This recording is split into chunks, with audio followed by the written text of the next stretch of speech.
먹어도 되나요? 그죠. 정말 많이들 질문하시는 거죠. 네.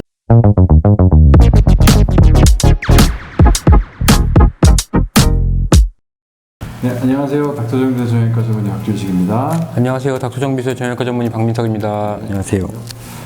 저희가 그동안 계속 이제 닥터정비서 정형외과 비수술 상담소 이름에 걸맞게 이제 비수술 얘기를 이제 계속 해오고 있는데 생각해 보니까 비수술 치료 중에 가장 많이 사용되고 있는 약에 대해서 저희가 얘기를 안 했더라고요. 그죠. 네. 네. 그래서 약은 너무 당연하다고 생각해서 그랬을지도 모르겠는데 오늘은 약에 대해서 얘기를 좀 해보겠습니다. 약 어떤 약을 주로 처방을 하시나요? 관절염에 주로 쓰는 약이 이제 대표적으로는 진통제를 쓰죠. 진통소염제인가요? 진통제인가요? 이거 되게 중요한 얘기입니다. 뭐 진통소염제를 많이 쓰죠. 네, 진통소염제. 그렇습니다. 네. 이게 이제 진통소염제는 제가 여기서 꼭 말씀드리고 싶었던 거는 이게 단순히 그때 안 아프게 하고 약 끊으면 또 아프고 이거는 절대 아닙니다. 진통은 소염을 통해서 진통이 되는 거기 때문에 단순히 진통제, 예를 들면 마약성 진통제다. 그건 정말 그냥 통증만 있게 해주는 그런 역할을 하는 거지만 소염제를 통해서 진통을 얻게 되는 거는 염증을 해소시키면서 통증을 진정시키는 거니까 이거는 단순 진통제랑은 전혀 다르게 생각하셔야 되고 그래서 진통제를 먹고 끊어도 그 효과가 꽤 오래 지속됩니다. 소염작용을 했기 때문에. 그렇죠. 염증을 눌러놨으니까. 그래서 병원에서 처방하는 진통소염제에 대해서 이게 너무 이제 뭐 약에 대해서 너무 거부 반응을 가지지 않으셨으면 좋겠다. 그런 얘기를 일단 우선 드리고 싶고요. 그런데 이제 아무리 저희가 이렇게 말씀을 드리더라도 저조차도 약을 먹기 싫어요. 저는 자주 먹는데. 저도 아프면 무조건 먹지만 뭐 안 아픈데 굳이 뭐 조금 아픈데 조금 아프면 그냥 조금 참아보던가 아니면 이제 뭐 마사지를 좀 해본다든지 찜질을 좀 해본다든지 그런 것부터 우리가 시작을 하기 마련이잖아요. 그런데 이제 제가 환자분들한테 또 진료실에서 정말 많이 듣는 질문 중에 하나가 영양제 뭐 이거 샀는데 아들이 이거 뭐 사왔는데 이거 누가 좀 먹어서 효과를 좀 봤다는데 먹어도 되나요? 그죠. 정말 많이들 질문하시는 거죠. 정말 많이 질문하십니다. 그리고 종류도 엄청 많아요. 뭐 연예인 누구 이름 거론하시면서 누구 영양제 어떠냐. 저희가 오늘 그거에 대해서도 간략하게 좀 설명을 좀 드리도록 하겠습니다. 관절 영양제는 약이 아니죠. 엄밀히 말해서는. 그렇죠. 저희가 이제 약이라고 하는 거는 이제 일반 의약품과 전문 의약품으로 나뉘는데 의약품이 사실 아니죠. 저희가 지금 설명드리는 것들은 그거는 명백하게 건강기능식품입니다. 보조제고요. 사실 진통제나 소염제, 무슨 주사 이런 것들은 거의 99% 이상의 어떤 효과를 가져다 주기 때문에 그건 이제 의약품이라고 볼 수 있는 거고. 그렇습니다. 그러면 이제 저희가 뭐부터 한번 해볼까요? 수많은 종류 중에. 우선 저 크게 이제 약을 두 가지로 구분을 하는데요. 관절염에 이제 쓰는 약을 두 가지로 구분을 합니다. 빨리 작용하는 약들, 대표적으로 이제 소염 진통제 같은 약이죠. 그렇죠. 아니면 그냥 해열제 같은 타이레놀 같은 약도 있고, 아니면 정말 아프신 분은 마약성 진통제를 쓰기도 하고, 진통, 뭐 소염 이런 작용을 해주는 이제 약들, 그걸 우리가 전통적으로 많이 이제 관절염에 썼던 약들이죠. 그래서 대표적으로 쓰는 이제 소염 진통제 약이 있고, 그리고 관절 영양제에 또 포함하지만 약에도 이런 비슷한 성분들이 포함하는. 그래서 오늘은 요 보조제 뭐 이런 약에 대해서 다시 이 얘기를 한번 해보죠. 근데 이건 좀 어려운 얘기니까 저는 이제 간략하게 소염제냐 영양제냐 이렇게 딱 나눠볼 수 있을 것 같아요. 근데 영양제 중에서도 약간 약으로 좀 분류되어 있는 게 좀 있죠. 그런 성분들의 이제 약 또는 보조제들이 좀 있어요. 그래서 그럼 환자들이 참 많이 물어보잖아요. 뭐 아보카도 뭐 이런 거 좋냐, 어떻게 설명하십니까? 질문하시면. 저는 일단 드셔라. 드셔라. 효과가 없을 수도 있잖아요. 비싸기만 하고. 근데 그거는 효과가 있다 없다 저희는 이제 근거를 확실하게 가지고 이제 환자분들한테 말씀을 드려야 되는 의사의 입장이기 때문에 이제 뭐 제가 효과가 있다 없다라는 사실 그거는 사람마다 다 틀리죠.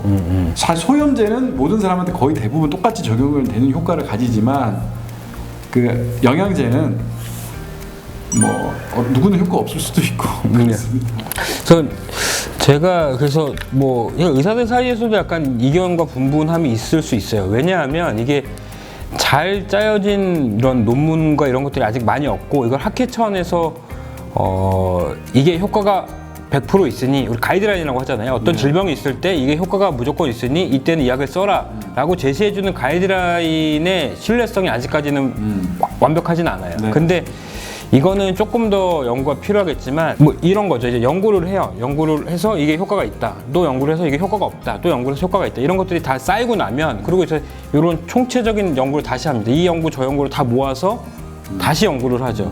제가 논문을 그래서 한번 찾아봤어요. 그래서 가장 우리가 대표적으로 쓰이는 이제 콘드로이틴 그리고 글루코사민 그리고 요걸 같이 쓴 경우를 약을 그냥 플라시보라고 하죠. 위약이랑 같이 비교를 했는데 요거는 제가 2018년도 논문 하나 찾았었는데 요거는 요 논문의 결론은 26개의 그런 논문들을 다 모아서 분석해서 이렇다라고 결론을 낸 거예요. 요 결론은 이렇습니다. 먹는 콘드로이틴은 통증을 개선하는 데는 위약 플라시보보다 효과가 있다. 그리고 기능, 어떤 침대에서 일어나기, 뭐 자동차에서 일어서기 이런 기능적인 것에서도 위약보다는 효과가 있다.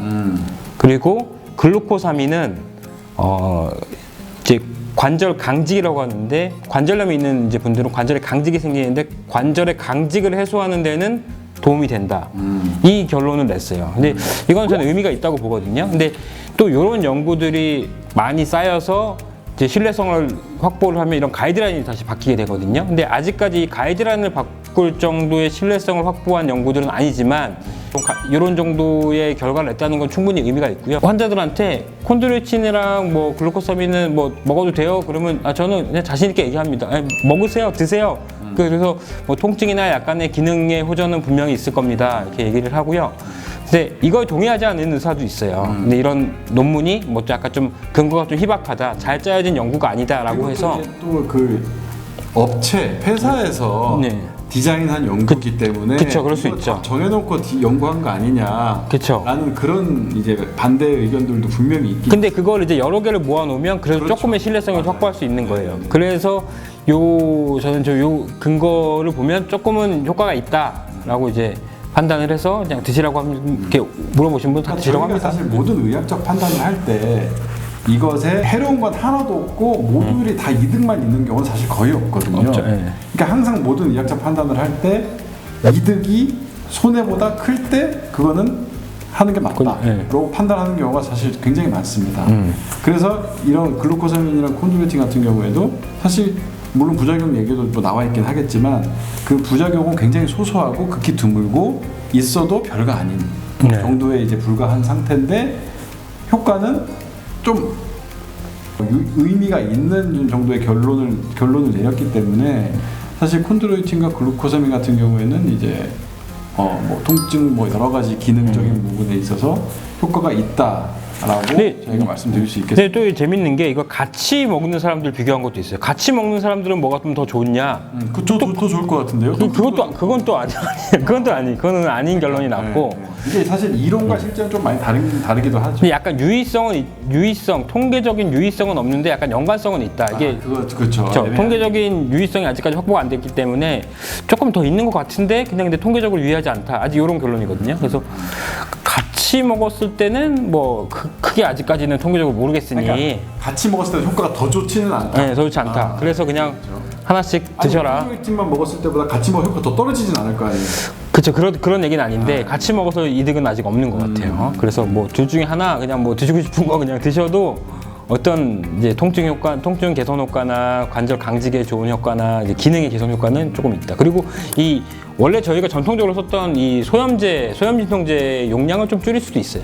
근데 여기서 추가적으로 드리고 싶은 거는 말씀드리고 싶은 거는 이 콘드로이틴과 글루코사민 요거는 연골의 어떤 보호, 뭐 연골의 어떤 뭐 이제 기능적인 측면을 좀 증진시키는 거기에 좀 포커스가 맞춰져 있다면 영양제 중에 또 다른 줄기가 있습니다. 그 무슨 추출물, 뭐 버드나무, 소나무, 아보카도, 아보카도, 뭐 이런 어떤 식물에서 추출한 것들.